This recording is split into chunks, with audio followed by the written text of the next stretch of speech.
hello there.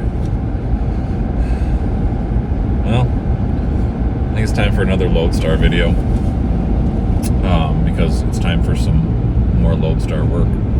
And because of this project I've embarked on, Loadstar is going to become a centerpiece here on the channel.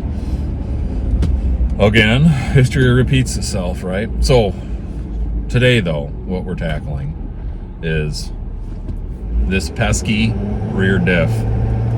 I'm going to do the short, concise version, if such a thing is possible for me. And that is, so this differential is I can't remember the designation. I think it's an RA37, if I remember right. But it's an international axle.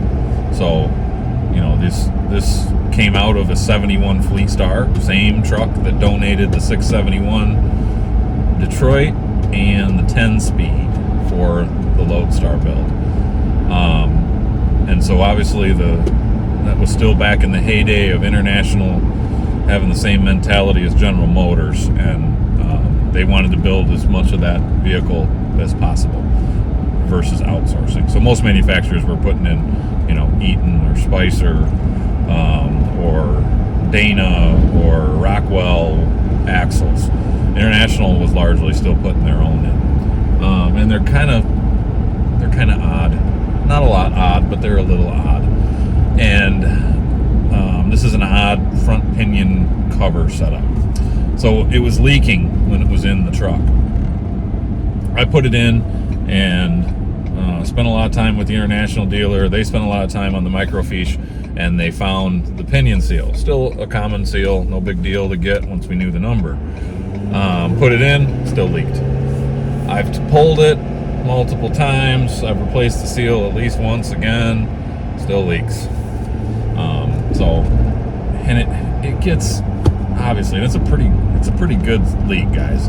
It doesn't leak at rest, but it leaks going down the road, and it flings gear oil everywhere, like to the point where it drips and it stinks, and there is gear oil all over the tires and the brake cans, the axle itself, the springs, the bed, the frame. I mean, it's great corrosion prevention, but it is too much. So it's got to stop. I'm tired of it. I'm just sick and tired of it. So let's see what we can do. Let's get after it.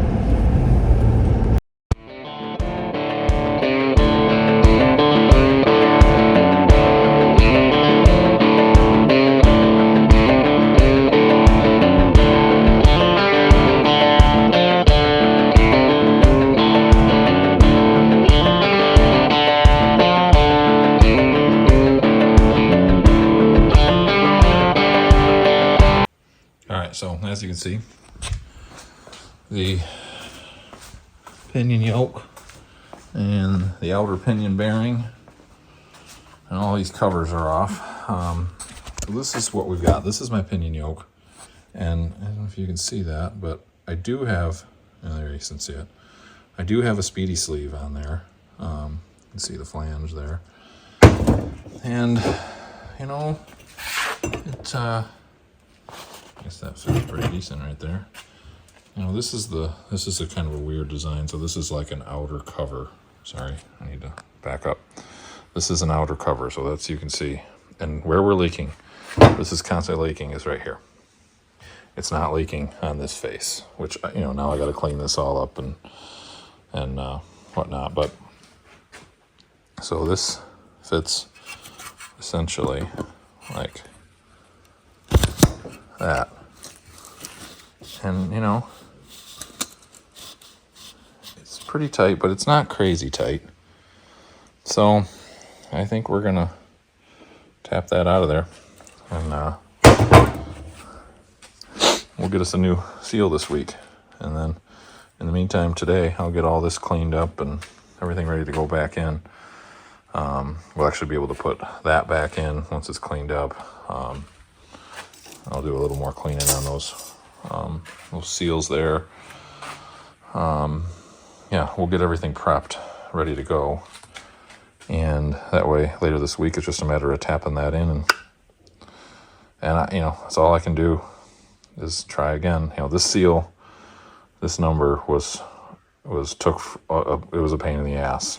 So to get from the international dealer, they had to pull microfiche and pull the VIN number from that truck, and yeah, it was fun. So I'm going to tap it out as lovingly as I can, and we'll see if we can't, get a number off of it. And, I don't know. Maybe it's just a seal. Maybe before I put the speedy sleeve on, if this was worn, it wore it down. It does look kind of flattened, so let's check it out. We'll get the seal out. Let's check it out.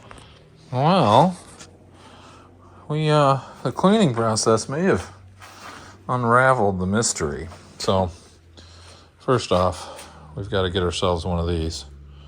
And, boy, I'm starting to worry. Oh, wait, there we go. There's a number. We'll do some research on that, but we're going to replace that, obviously. This O-ring, there's an O-ring inside of that cover, too, and the chances, I think, of replacing that are slim to none. But, guys, check this out. So I did some cleaning, some intense wire wheeling. Look at that.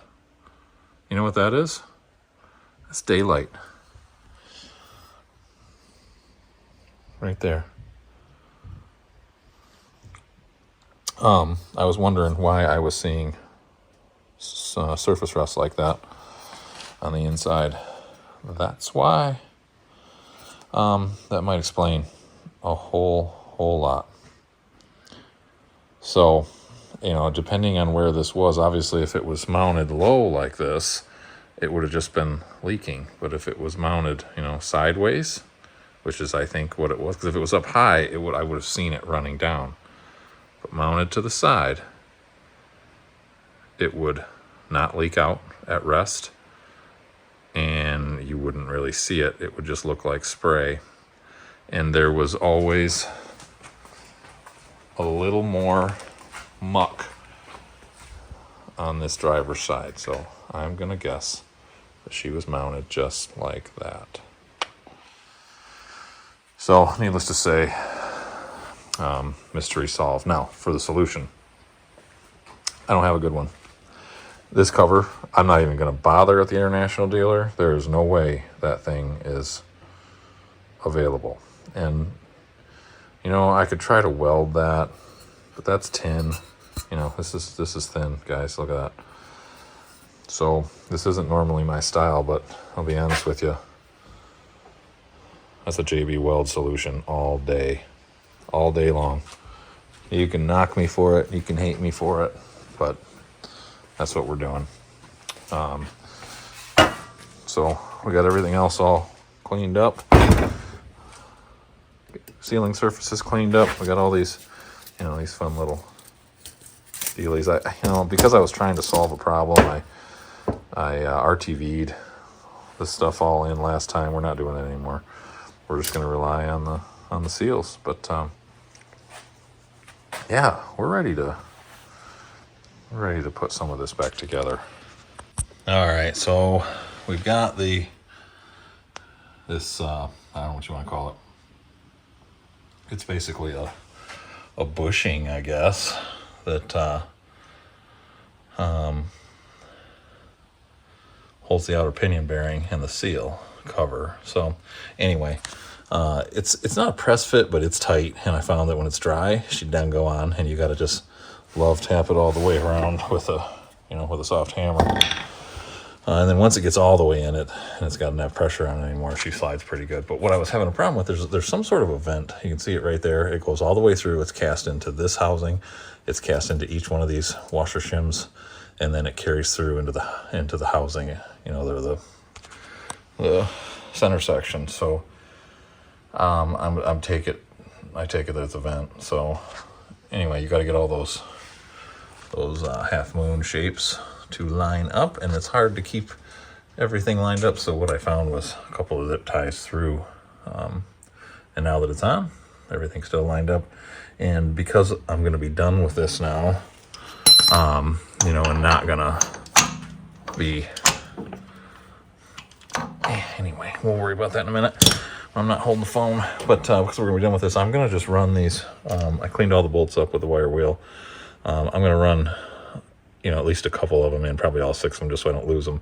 We'll just barely thread them so that we don't lose alignment. And then when we go to put on our newly sealed cover, we can just pull them out real quick, zip everything on, and we're good to go. Okay, well, there we have it. It is put together. I mean, it's not dripping yet, but all I did was drive it from the barn up there over here and load it on this trailer. So so far so good. So we have to do a little driving and see what she does, but I'm pretty confident with this fix. Thank God. 3 years coming.